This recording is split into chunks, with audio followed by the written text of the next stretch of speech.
A very good evening again here. Welcome at the Cornerstone Facebook page. We are here tonight, like always, 8 p.m. right here again with Coach Taco here, coming to you tonight with two extremely special guests. You already saw it a little bit in the preview. We have two amazing women with us tonight who are really going to tell us something interesting about the area of Desa, Parkcity. Yes, we already have had amazing sessions already. If you remember, maybe last week, we had an amazing interview with Dr. Joseph Lau, the group CEO of Parkcity Group. And on top of that, now we want to give you some more deep information about Desa Parkcity. And of course, here at Cornerstone, we have the real top specialists that can share with us more, that can tell us more. But we go a little bit more deeper because in these days of MCO, it's of course all about what is happening in the market.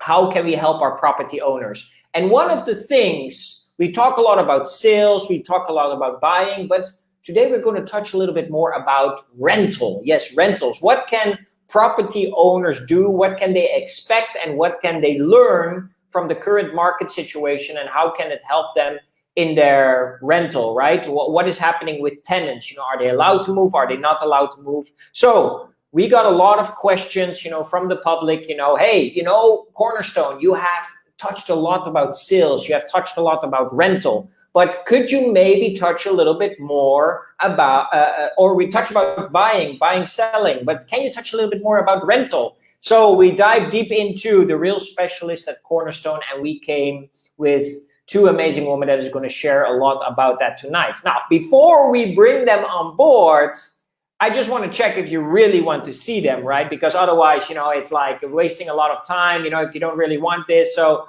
do me a huge favor, right? Just put in the comment box, you know, do you want to see this amazing woman coming with me right here, right now on the screen? Just press a 1. Just type in your phone 1 in the comment box. Yes, I want to see these two amazing women share a little bit more about the rental market.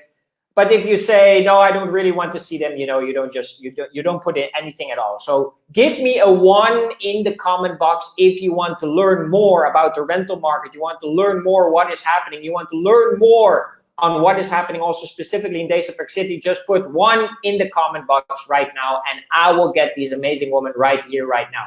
Also, don't forget, share this with your friends, share this with your family, share this with your colleagues, share this with everybody in the world, because I bet you're going to learn 1 or 2 things that are going to be extremely valuable, especially if you're a property owner, or especially if you're a property owner in Desa Parkcity, because there's a lot of questions that are coming from the market right now. What about rentals? What is it that I can do? What is it that we can that we can strategize? And the only thing we can do right now is bring the specialists on board, and they're going to answer all of these questions. So, ladies and gentlemen, if you're ready, I'm ready. Let's bring them on board. The amazing, the real specialists of Desa Parkcity. I bring you tonight, Miss Carol Young and Grace Ho. Good evening, ladies. How are you? I'm good. Good. Yes. Now, I got a lot of 1s in the comment box. A lot of people wanted you to come on board. So you see, people are really craving for information from the specialists, from the real estate specialists. So I'm really grateful. Thank you so much that you can spend some time with us tonight, sharing all of this information, right? Carol, very quickly, right, before we go through all the questions, right, could you just explain a little bit to our audience, you know, what is your specialty again in the real estate? I'm in real estate for 13 years already. Yeah. Before that, I specialized mainly doing rental market in Desa Parkcity. So currently, actually, I hardly go out to do the sales, but I supporting all the sub-sales team to do all the sales and rental at the same time. So back to you, Taco. Thank you so much. And just to add on, she's also deputy director at Cornerstone. She will not brag about that, but so I want to say that. Let's go to the other amazing lady that is with us tonight. That is the amazing Grace Ho. Grace, how are you this evening? Good. How are you? I'm doing very well. Thank you very much. Thanks for asking. Grace, everybody already knows that you are a specialist in Desa Parkcity because you have been walking around there for such a long time. So just a little bit of a different question right now for you, right, in Desa Parkcity. How is Desa Parkcity overall doing? In this current market, it's still good. We have good news. Like today, we had 2 big sales. During this MCO. Yes. Wow. Kudos to Lucas and Chin. Yeah, they closed. Congratulations. Yeah, we're so happy about that. So, and rental market is still very vibrant, but we will touch about it later on. Yeah. Absolutely, absolutely. Again, thank you so much for being here. Amazing. Congratulations on the sales. You know, Lucas and Chin, I also heard the great news. Absolutely amazing. It's great if you can close a deal during this MCO, and even if you can close such big deals in the MCO, it's absolutely amazing. Now, moving forward, because I have a list of questions that we have been preparing, you know, from property owners. First of all, you know, there might be some people that don't even know where Desa Parkcity is. I cannot imagine, but let's just say, you know, that there are a few people that don't know, right? So maybe Carol, could you explain a little bit to the audience where exactly is Desa Parkcity? Okay, so Desa Parkcity is a self-contained township and located adjacent to Bandar Menjalara and Kepong to the north, and then Segambut, Mont Kiara to the east, and Bandar Seri Damansara to the west. So it is actually strategically and conveniently located at the easy accessibility to both major highway and expressways such as NKVE, Duke, LDP, MRR2, and Sprint Highway. So for those who actually heading to KL or Mont Kiara, they want to have the option avoiding the toll or to save the fuel. They can actually use the alternate road available by going through the township in Segambut. So it's really a good location. That's why it is so good price in Desa Parkcity. Wonderful. Wow, really great. Huh? Yeah, okay. So we also did a little mappy thing there. So really you cannot miss it this time where it exactly is. So, you know, now we know where it is, Carol, staying with you for a little while, right? What type of properties could we actually find in Desa Parkcity? Desa Parkcity is actually a well-known, it's a freehold tenure and is one of the most sought after address in Malaysia. So most of the development in Desa Parkcity are freehold, making them attractive and potential investor. So it has a good mixtures of both residential and commercial property. So for residential, DPC has landed properties ranging from, you can have like, you can see is Link houses, Samidi, Link bungalow, and also bungalow, Superlink. So for those lifestyle concept, they have something like townhouse, which is DPC term it as different way. They call it courtyard home, and then some of them also called park home and elevated garden home. So they have their own individual garden and main own clubhouse inside their individual gardens. So apart from the landed property, there is also some great selections for condominium and apartment too. Oh, wonderful, wonderful. So, so there's a big variety of different types of properties. You know, looking at the variety, right? Maybe, you know, question for Grace, you know, why do people like to live in Desa Parkcity? You know, what is actually the real difference with other areas? If we have people who've viewed our previous live, we actually touch quite deep into this. The reason why many people actually move to Desa Park is simply it's the township, it's the lifestyle. You see, when you come out from the house, I can go to the lake, I can go to the park, I can jog outside without having to worry about abundance of car. Example, like you go to some urban area, you want to jog outside, you don't feel like you want to do it. But in Desa Parkcity, on top of that is the security.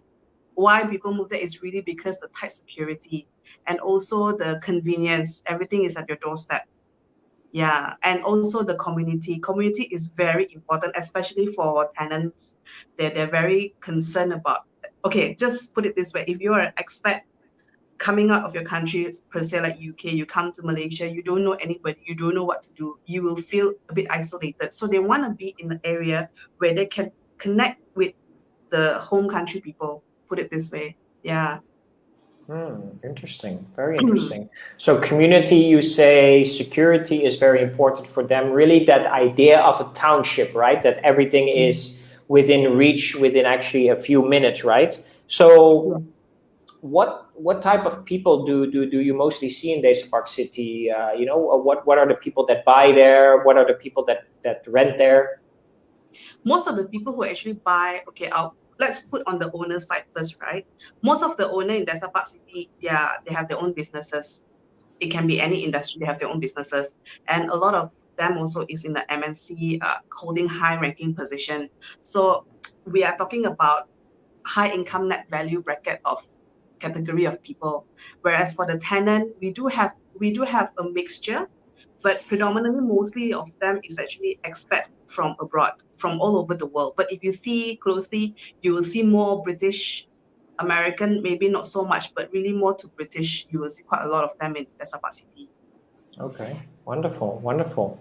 Okay, well, I want to also give an opportunity to, you know, because we have quite some people with us this evening, right? So, ladies and gentlemen, if you have a question for Carol or you have a question for Grace, please feel free to ask so in the comment box, and don't make the question too difficult. You know what? Make the question very difficult, because these ladies really like tough and very hard questions. You know, you can ask them anything about real estate, rentals, and specifically very specialized in Desa Parkcity. So if you have a question, feel free to ask. I will make sure to pass it on to them. Now, moving forward from our side, right, Carol, I'm curious to know, right? So the rental market, is it seasonal, and how do owners usually need to prepare for this? So basically, overall rental demand in Desa Parkcity is pretty consistent month to month. But compared to last time, yes, actually you will have certain season in maybe July and July to September, there will be a peak season. But however, now it's a bit different now. Generally, movement pattern whereby you can see local is having the tendency also. They are shifting during the first quarter of the year.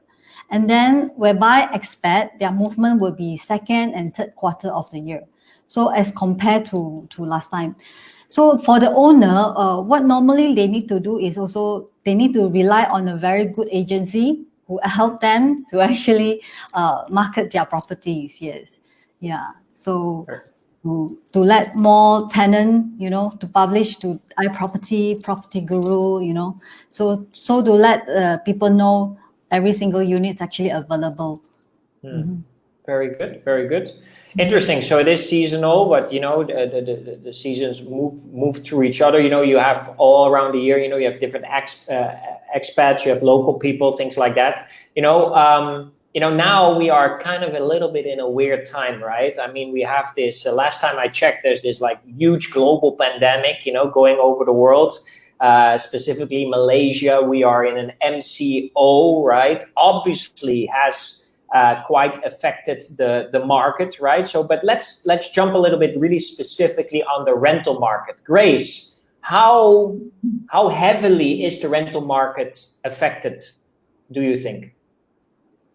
I would say for new tenant, it's going to be very difficult for you to go and do viewings. For those who actually lock in a unit before the MCO, they are quite lucky, right? And just to share with you, because of this MCO, lately quite a lot of the existing tenant, they are doing their renewal tenancy because they do not want the hassle to go out and look for a unit and to be, you know, like have to worry about the moving part. Because truth be told, there is no vaccine yet. So human behavior, we can get very paranoid.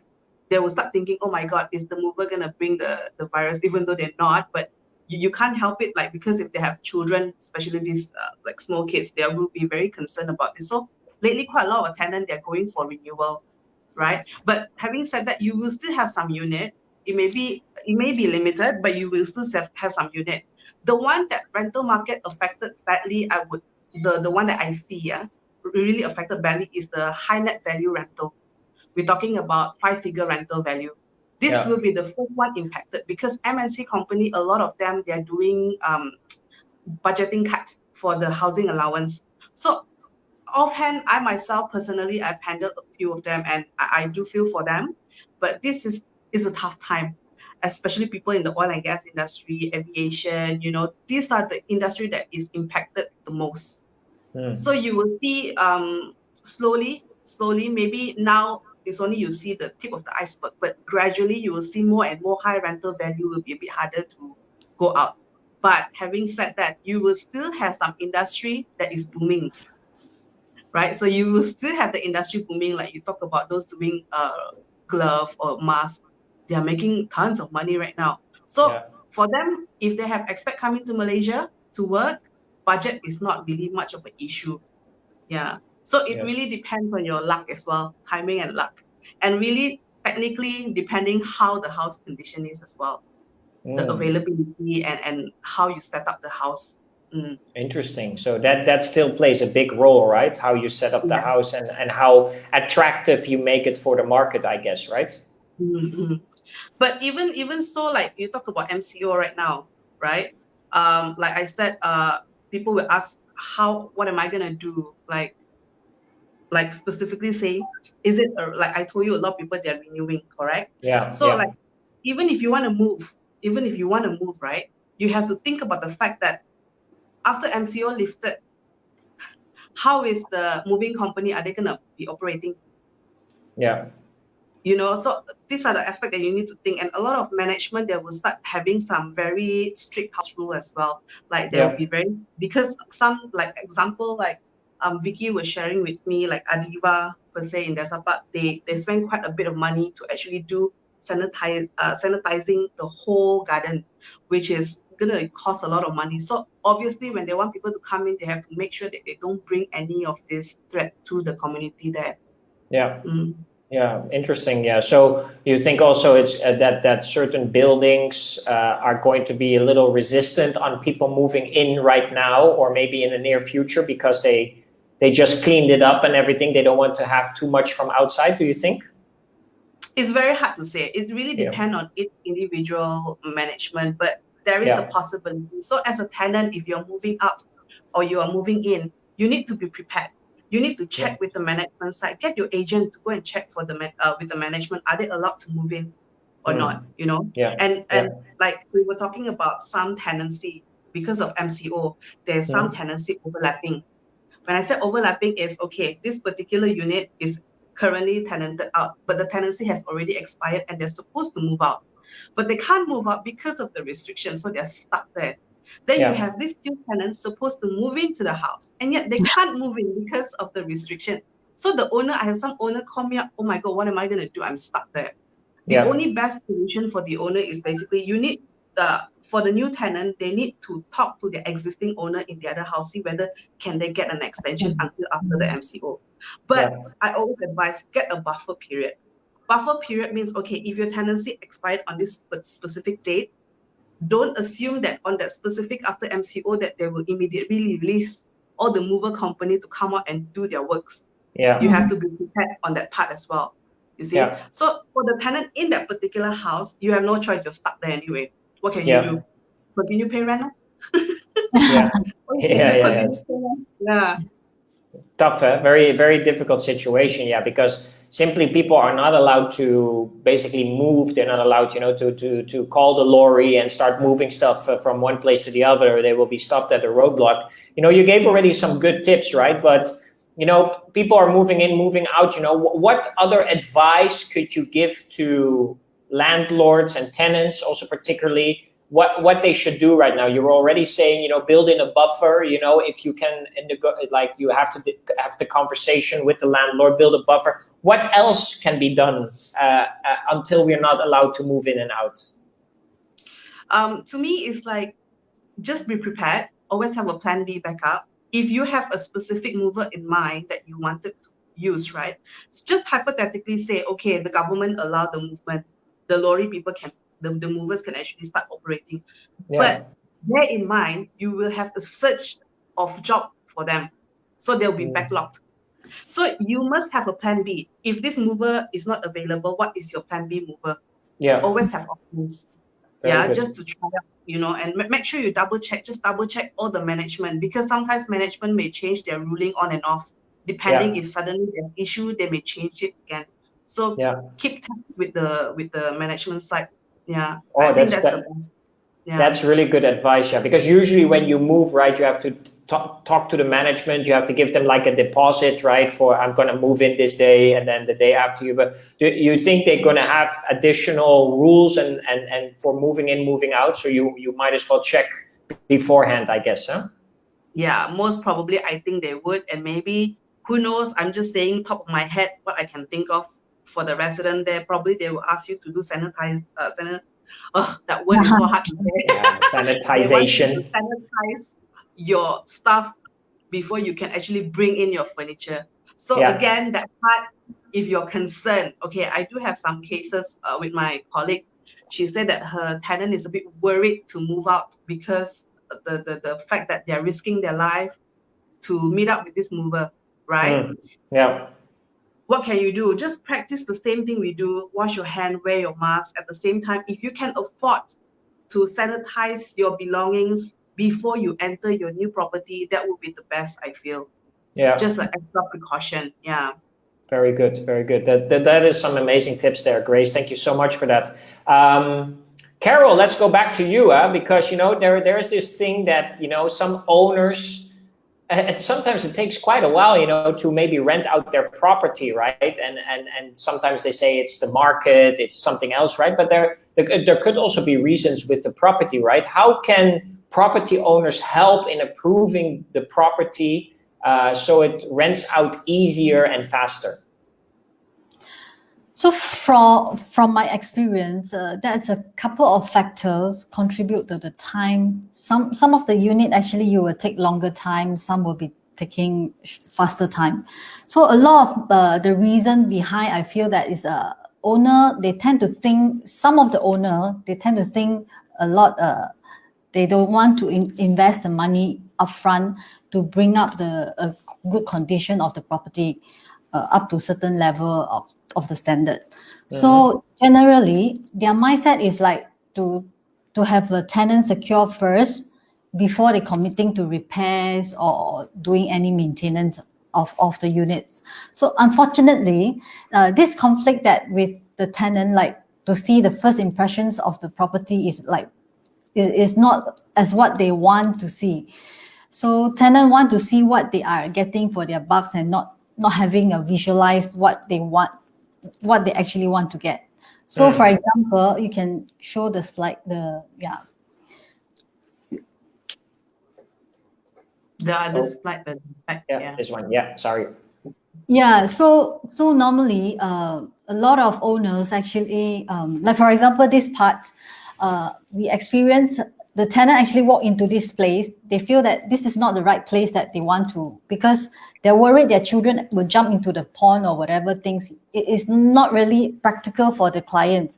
So normally we will advise the owners actually to demolish this and then to do something. Actually, the children can play over the fake grass area.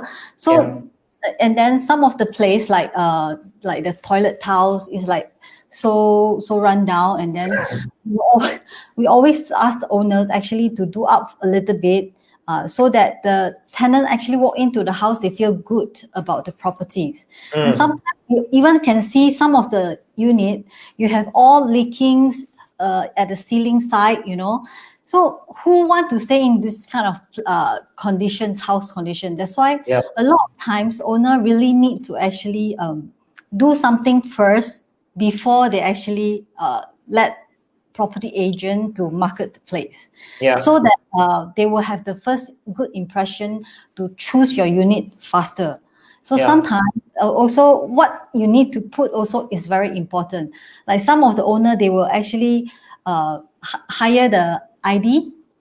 I would say that you not necessarily you really need to spend so much on the ID, because you just need to spend necessary but not unnecessary, that you spend a lot of money that you will chunk into your rental for the tenant. So something simple and nice that actually you will create a very good ambience for the tenant. The moment they walk in, they feel home, they feel this is okay, the right place for them.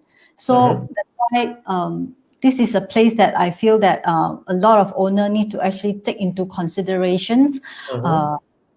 Spend necessary. And also like some places like this, the curtains, a lot of houses that the moment you walk in, you feel like so dark, So the choice of the curtains also you will actually affect you whether you can rent your place faster or not.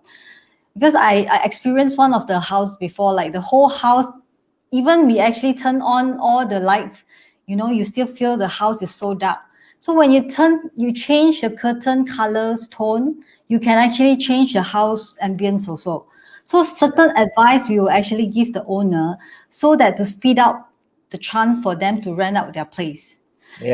Certain investment you have to pump in first before you really get the right tenant to take your units.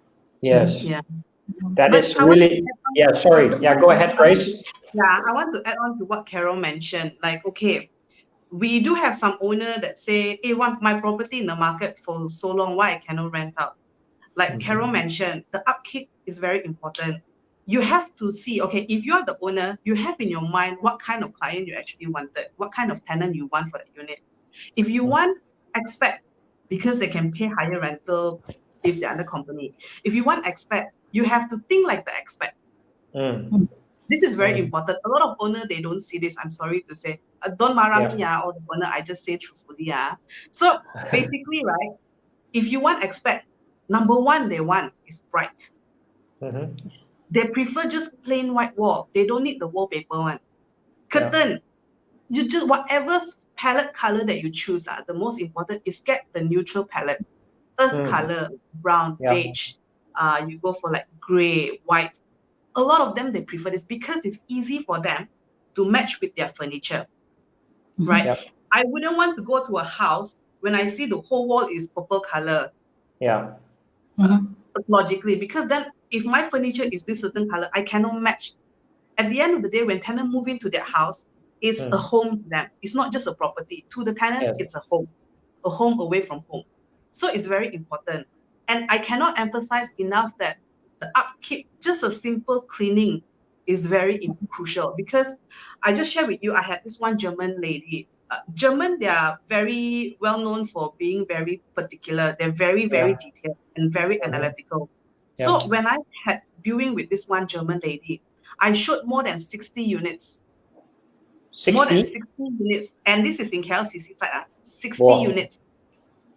Tired, as an agent, I really beta because you pay your toll, you pay your fuel for a few days you go, you still cannot find a unit. And lastly, she found this one unit so perfect. It's the best layout, it's so bright, it's everything that she wanted. Then we move on to the kitchen. Wow, really, really so my heart wants to drop. The moment she saw the cockroach on the floor, she abort the house. Oh, wow. Once the cockroach, she abort the house. Very sensitive, So the first impression is very important. When I have some owner, they're very good. They do staging. Staging is very important. It can go a long way They come, when we went to the house, they put this like aromatherapy smell. So when you go in, you feel the ambience. They on the aircon for the tenant, right? So the moment tenant went in, they feel so homey. Amazing. So the impression is really, really very important. And then also like there's some owner, like you talk about 10 years ago, they like to compare. Last time I can rent out my property so easily. There's two things you need to factor in. Your price. Yes. Your price, is it still, your expectation is very high? Is your pricing the same with the market rate, or you're wanting to rent above market rate? This is also very important. Is it realistic price that you wanted? Number two, your renovation, is it still 10 years ago being renovation? Very simple. The moment I go into the house, for past 10 years, hypothetically for the past 10 years, you have been renting the property non-stop. Very good. You're happy for you. But as the owner, I feel that after a certain period of years, say now most of the houses in Desa Parkcity, I think coming more than 10 years already. Yeah. It gets tired because you change tenant many times. So the kitchen cabinet also get tired already. You will see a bit, when people come in, this one chip here, that one chip there, whopping here and there. So there are some owner, they're quite detailed in that sense that, okay, after 10 years, I'm going to do refurbishment. When we say refurbishment, like what Carol mentioned earlier, you don't need to spend a lot of money. You really don't. Okay, if that kitchen cabinet say the color is like a bit tired, you got chipping here and there, just put a fresh coat. You not necessarily need to change the cabinet unless you got termite issue or you got water damage to the furnitures. Then you do it. Simple thing. There's a lot of hacks to save money, man. Yeah, you can actually, for example, some of the kitchen cabinet, you're not necessarily, because the base of the cabinet is actually still workable, still usable. You just need to actually do the melamine, the front till. So you can still spend a minimal amount, but still you can change your outlook of your kitchen to be something so new, you know, and yet it's actually, tenant walk in, they have a better feel of the unit. Yes, exactly. And it's actually reflecting on the owner. Truthfully speaking, if I'm the tenant, especially like you want to deal with high rental value or anything like Adora, maybe 4,000 or so like that, right? Example. The moment you come in, is if I'm the tenant, this is based on all my observation when I deal with a tenant. They will say, is the tenant going to maintain the property even after we move in? The moment when tenant asks you this question, I like die. It's like, you know what time it is. I have to say, but it's really leaking. That leaking, they really fixed already. Just maybe not check touch up. But to the tenant, it's like, oh my God, that's a new leak. Why is the owner not fixing the leaking? Then I have to explain.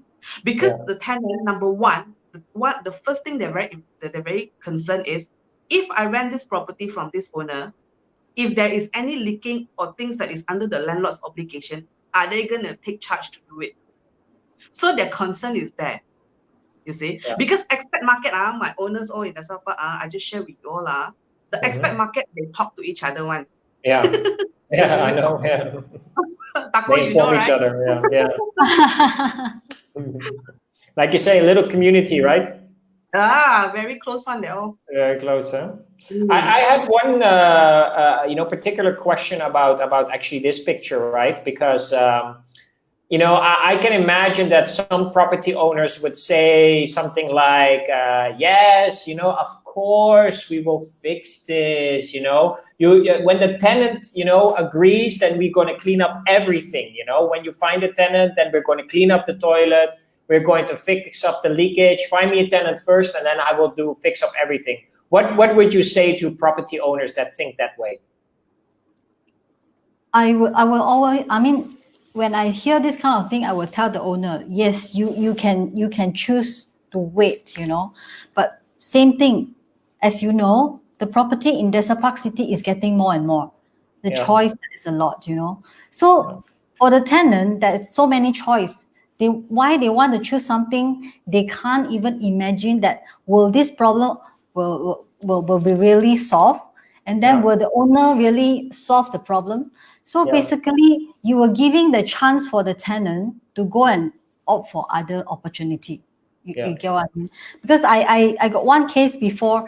Actually, the owner actually agreed to do all the things. The tenant, when check in that time, everything the owner doesn't actually do it up according to what the tenant expect. So sometimes it's very hard to actually imagine or hard to actually because at the end of the day they will create a lot of, so no tenant want to actually have this kind of unexpected so if they have the choice, they will choose the best.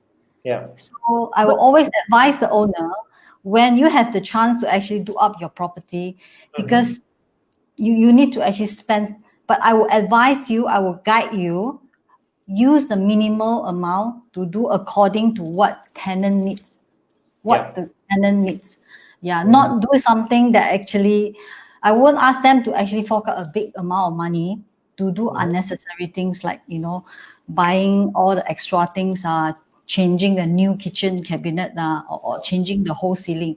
So I will always advise according to what they should do. Very minimal. Yeah. Wonderful. But building up to, sorry, Taco, but building up to what Carol mentioned, this is one tip I want to tell the owner. Many agents will not tell you one. If you don't upkeep your property, the tenant will use all these clauses, all this minor defect, they will use it to squeeze the rental price. Yeah. You're putting yourself in a bad negotiation position. The owner, don't give chance lah. Make it perfect first, right? So that you deliver perfect things, right? Yeah, I mean, just do it so they don't have any room to argue, say, oh, the property is very run down, so I want to cut your rental price. Yeah, you know. True. You know, while you were, saying all those things, Carol and Grace, thank you so much, right? I was just wondering, right, because it's so important, that first impression of a property, Grace, from your experience, if you look at the properties that you rent out, do you think that it's easier to rent out a fully furnished unit or a partly furnished property? Okay, it depends. It really depends, like I said, who is your targeted tenant. If you want family, most of the time, especially expat, they will come in with their furniture container coming in. Yeah. Right? And even if you have certain furniture, I have some owner, they say, oh, the house is fully furnished. But when I go into the house, it's like 60% furnished. It's not even 100% fully furnished. Yeah. So for the tenant, it's like neither here nor there. What am I going to do? Right? We also have a tenant, a unit, partly furnished house. Right? It's partly furnished, totally no furniture. Then suddenly you go to one bedroom, there's one single bed there. What am I going to do with the bed there? It's either you rent out fully furnished or you rent out partly furnished. But here's the thing for the owner, the tips are you willing to maintain the furniture or not? Maintenance is not easy. The moment you have one tenant move in, we don't know how tall it's like how rough they use the furniture. We really don't know, right? If 1 year later the bed spoiled, then you got new tenant coming in, say, hey, the bed spoiled, can you replace the bed for me? Then you have to fork out extra money. Or maybe you say about 3 years later, the house still good condition, but the sofa is outdated. Can I get a new dated sofa? Right? So it's really depending on the owner. Are you willing to fork out that extra money to do maintenance? If you're willing, it's fine. Because I do have some owner in Kasaman as well. She did the house really nice, like a hotel. Really, really nice. That kind of house is easy to rent out. But if you rent out a fully furnished house, your furniture all inside the house is neither here nor there, is also very difficult to rent out for us. No agent will tell you, really. If your furniture suddenly that is a mixed match of all the old furniture from different house, you lump it all there, really very hard to rent out, no matter how nice your house. And also like it depends. If it's a big house, I always tell my owners, partly furnished is better. For big houses, we talk about Kasaman mentioned, because the partly furnished will go very fast. The fully furnished, number one, whether the tenant like your taste is another thing, because everybody, they have different tastes. If you say like the one house in Kasaman, they do like hotel, okay, yes, everybody like because it's very nice, right? But how are you willing to fork out so much money just for rental? Not many owners is willing to do that. Also, you will narrow down to those people, like for example, when you're renting at partly furnished, if there is a tenant, they're willing to pay to buy according to their furniture, you can furnish up also. So you open yourself to more choice. But if you already fully furnish up, you cannot tell the tenant, okay, the tenant cannot tell you to sell all away. I want to put it according to what I want. At the end of the day, you only narrow your choice to that particular, So partly furnished house is, for the big house, is actually more ideal, Are there, that brings me to the next question. Like I imagine that it is important for a landlord or for a property owner to be a little bit flexible there, right? That, if it's not furnished, maybe has a little bit of budget to put in furniture. But if somebody asks for, I don't want any furniture, are there also ways for them to rent it out without the furniture, but they move their furniture somewhere else. You don't see that much happening, right? No, unless the owner have extra house to go and put all the furniture, but it's very rare. I also have one incident like where this one particular tenant, they don't have much choice. They really wanted that house, but their house is fully furnished. So I told them, either you go in, because owner not going to move the furniture, you rent it as is. You can move out the furniture. Maybe you store it in there's an extra storage space you can rent on a monthly basis. But the tenant, do you think they want to fork out the extra money? No. Very good point. Then I have actually another additional question, right? For the property owners that are thinking of, furnishing their units, Carol just touched on it a little bit. It's all about taste, right? And when taste comes to play, then you have to be careful, right? What would you advise property owners if it comes to furniture? What furniture should they pick? If it comes to colors or to, specific things in the house. Any advice you would give? Carol, maybe you can answer. If let's say the choice, normally for me, I will always choose something very neutral. White, beige, gray is something you won't, the tone color, you won't actually get something wrong, So with this three choice, this color on your furniture, or maybe your curtains or your cabinets, everything match with this few color tone, you won't get anything wrong, You won't go wrong. You will go wrong. The key is basically clean and classy. Clean and classy. That is the key. Of course, easy maintain also very important. Yeah. Some of the furniture you will take some time to actually, sometimes easy to actually get dirt, So you actually need to precaution on all this part lah. Some of the things like solid surface, like you will get scratches easily. Then that one is very hard to maintain. Try not to choose this type also. So there is a lot of things that you need to choose something that is actually easy to maintain. So for the next tenant or next few tenant also will still can be used, the furniture. Wonderful.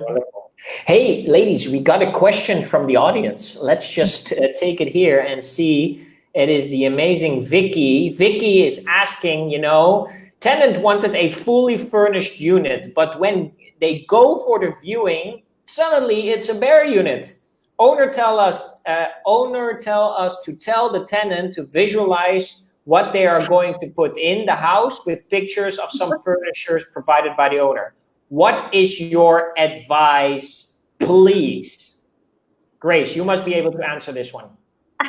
Okay, but the first thing first, right? You gotta know what is the budget like. Because you gotta be realistic. I will never ask the tenant to choose. The moment you ask tenant to choose or visualize, the price will be no limit. So as an agent, we need to ask the owner, what is the price range that you're comfortable to furnish the house, right? And from there, we go and source certain shop. Like Carol did this before for a few units. She went around to few furniture shop to shop for the catalog. And then from this catalog, they will send to the tenant, okay, which one you wanted to choose from. But get the price range that owner is comfortable to pay. Because I ever had an incident when this particular owner told my tenant, say, okay, you can allow the tenant to choose what sofa they want. And I asked them, is there any specific budget? They say no. My tenant come back with a 10,000 ringgit sofa. Then the owner like, wow, so expensive. That's why having a budget as a guideline is very crucial. Also, you need to actually know very detail of every single things. Like for example, like my experience, because I do a lot of this thing during many years ago. I actually knowing the price head to tail. Like for example, a sofa, how much it costs, and then this sofa is how much. I will actually have the list for the owner. I already calculate all these things. Okay, so if you already have this in mind, then it's easy. But if I say you don't have, then it's a hassle because it's not easy. When you don't have experience on all the pricing, then it takes very long time to get back to the tenant. As long as you actually experience in knowing the price, you can give the solution to owner, then it's actually easy. Because nowadays owner, because they don't have this kind of time, so they need us to actually execute fast. If we can actually tell them, okay, the whole houses actually need how much to furnish according to this picture, then owner can give you the answer immediately. Yes.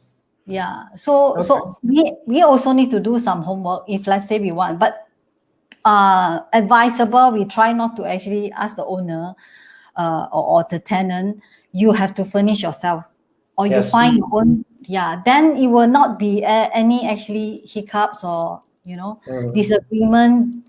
Yeah.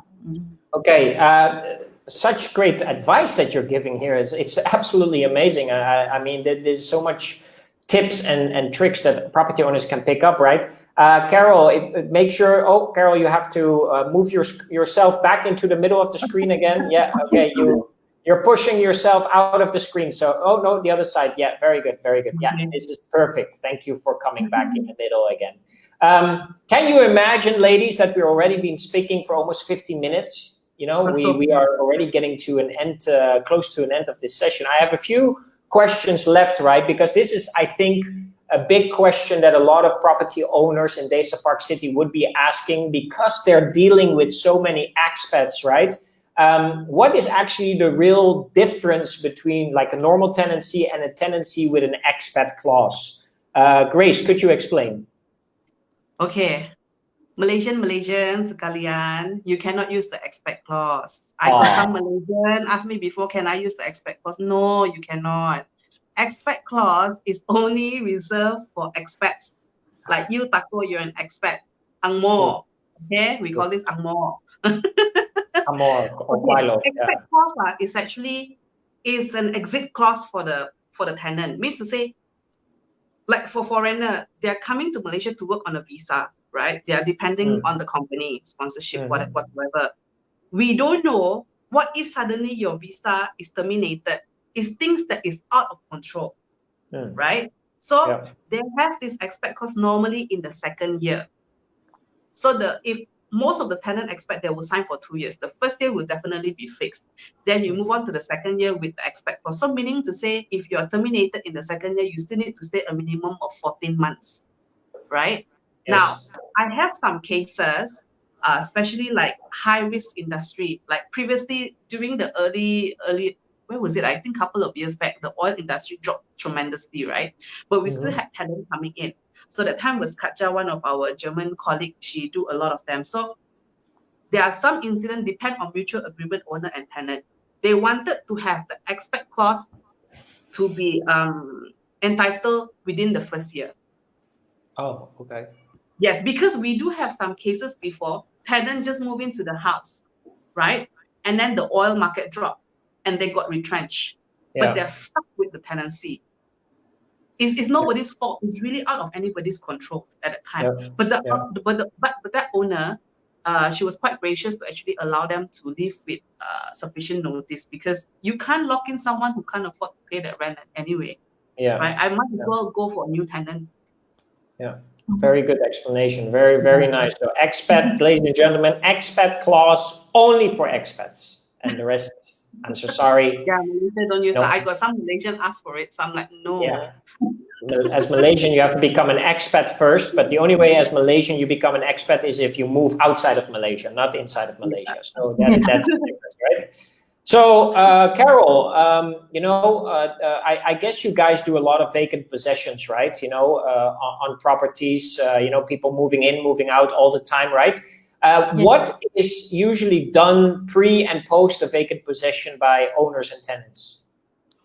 Okay, we're talking about owners first. So when you actually do up, because when you want to check in the house, it's better that actually you do it beforehand, all the aircon servicing, one round for the tenant, and then the curtain, you have to do one-time cleaning, and then all the light bulb changing, and also if you have any plumbing issue, it's better to actually get all sorted out before you actually pass over to the tenants, so that you won't have the hassle like going in all the time during the tenant moving in. So for the tenant side, So basically, also the last thing is actually to clean up thoroughly. We need to do a proper check-in cleaning, because a lot of time the owner maybe just get 2 hours to get people a surface cleaning, but for the owner side, you need to really do a thorough cleaning, even all the dust on the cabinet, kitchen, hob and hood, or you need to do a proper thorough cleaning for the tenant. So when the tenant, vice versa lah, when the tenant Move out. move out that time, they also need to do back the whole things. There will be a checklist. But the thing is, right, I always advise both owner and tenant, please keep your receipt, because this receipt is your proof. The aircon, we, even as agent, I cannot check with my naked eye. I can just see, but I cannot open inside. So having the receipt is very crucial, because we don't want to have argument later when the tenant move out. They will say, when I check in, I don't get the receipt. Why should I give you the receipt? Because the owner never gives me. This is the very common argument we always have. So keep the receipt, give the proof. I normally WhatsApp send, put in my documentation, so I know that I given to you already. You cannot argue with me as if you didn't know. But we also, as an agent, when we do the checkout, although they actually tell you that they have the receipt, they have everything, as an agent, we also need to actually flip the aircon up, because sometimes they told you they do already, but actually you don't check. So the next tenant coming in, there is a problem, because although you show that it's actually fixed already, service already, but when you flip the aircon up, it's all the dust, So the owner will come back to you, how come these things, the aircon is not. And why the tenant lie? Why did he lie, right? You said that he did it. Go back to their country already. That also happens. Yes. Okay, so talking about maintenance, right? So overall maintenance, not only at the vacant possession, but also, during the tenancy, right? What falls actually under the responsibility of the owner, and what is actually for the tenant? Carol.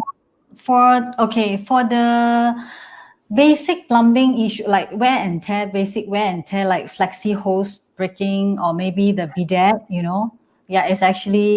this is actually considered a very minor plumbing issue. So normally when the tenant check in that time, we will tell the tenant, this is a basic wear and tear, you have to fix it yourself. Just for example, like a basic maintenance for the light bulbs. So if, let's say, any major leaking plumbing issue, then the owner will actually come in to fix whatever problems as soon as possible. So for the like, for example, aircon, that's another gray area. There is a aircon leaking. So what do you think? If aircon leaking, do you think this is the responsibility of the tenant or the owner? Depends if I'm the tenant or if I'm the owner. If I'm the tenant, I would say the property owner. But if I'm the property owner, I say the tenant. Because because leaking could be two possibilities. It could be something stuck already, the pipe stuck, they're causing the. Also possible because of the tenant didn't actually do the proper maintenance. So it will cause the blockage also. So sometimes, we are actually stuck in the middle, have to actually explain to owner, explain to tenant, okay, you need to actually do, as long as you can prove, you actually service the aircon, but still got the leaking, then so these things we also need to advise the moment when the tenant checking in. Wonderful. Wow, that's some great advice there. That's really great.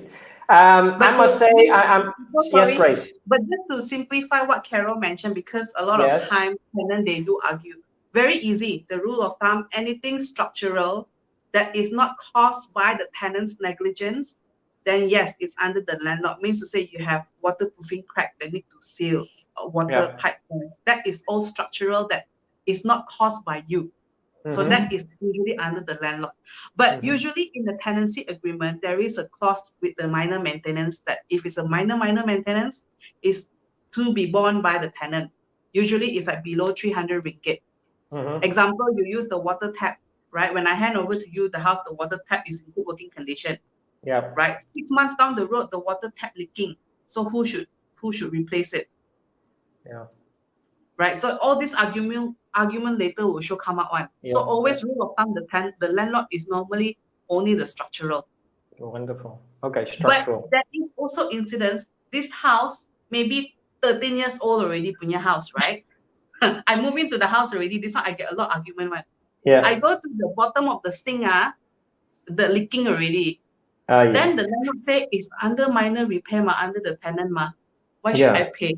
Then the tenant argue with me, say the house is old. Why am I going to replace a new one for the owner? It's a 13 years old house. Yeah. So this is where, if you want to have a happy life, if I'm the owner, I would just replace if it's a very minor cost because it's very old house already. Yeah. Normally, old houses, you will see more and more issue coming up. Yeah. Just maintain your house very well. Take care of it as your own little baby, and make sure that you replace the stuff over time, and you will always have very happy tenants, right? And never many discussions in the long run, right? But if let's say we only explain to the owner clearly, like with the list, okay, you need to fix this before check-in, I think most of the owner in Desa Parkcity, they will actually comply the things. Yeah. You have to say in a proper term or explain in a proper way, right? Yeah. Yes.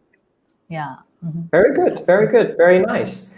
Okay, thank you so much, both of you, for explaining every single bits and details that we have been asking from you tonight. I do have a final question. If people want to learn more about Desa Parkcity, where can they look, Grace?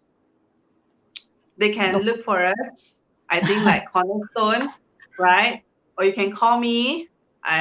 You can check PropVice channel, YouTube. We also have do some property tour. Okay. But yeah, to be fair, can just call Yimping. You will see her face plastered everywhere with Carol face everywhere. We work in a team, so it's okay. Yeah. It's okay. If you have any agent from Cornerstone, very disobedient, let us know. Show walap one. Okay, so they can find you. You can find you online, PropVice, but you're also the Cornerstone Facebook page. They can contact you, and everybody is in a team. So that is absolutely amazing. That actually brings us to the end of this session, but not until I ask one final question to both ladies. Ladies, just imagine I would sponsor you a billboard in Desa Parkcity. And on that billboard, you would be able to write a message for all the property owners in Desa Parkcity. What message would you put on that billboard? Grace? I would probably say, we are your Siri for Desa Parkcity. Get it, Siri? Do you know what Siri? Yeah, your Siri. Hello, Siri. We are your Siri for Desa Parkcity. We are your Siri for Desa Parkcity. Okay, pretty catchy. Very good. Good marketing. Very, very smart. Good branding. What about you, Carol? Cornerstone Estate, your choice of agency. Oh, very smart, huh? Really puts the Cornerstone brand out there. Okay, that is absolutely amazing.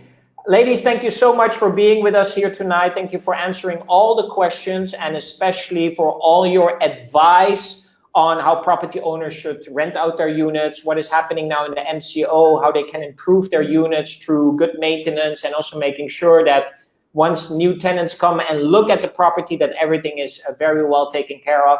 I'm quite sure that a lot of property owners got some really good takes from this session. So thank you so much, both of you. Thank you so much for having us. Thank you. Thank you so much. So ladies and gentlemen, thank you so much for being with us tonight. We were tonight here together with Grace Ho and Carol Young, and we will be doing more of these sessions about the location. Where else in location are we going to talk about next? You will see that on our Cornerstone Facebook page. But make sure you like our Cornerstone Facebook page for the latest tips and tricks and new videos that we'll be sharing in the future. It's a simple like, and you know, while you're liking it, why don't you also share it with your friends and your family, because that is really how Cornerstone wants to keep you updated on your property needs. Ladies and gentlemen, I wish you a great night. See you next time. Bye-bye. Bye.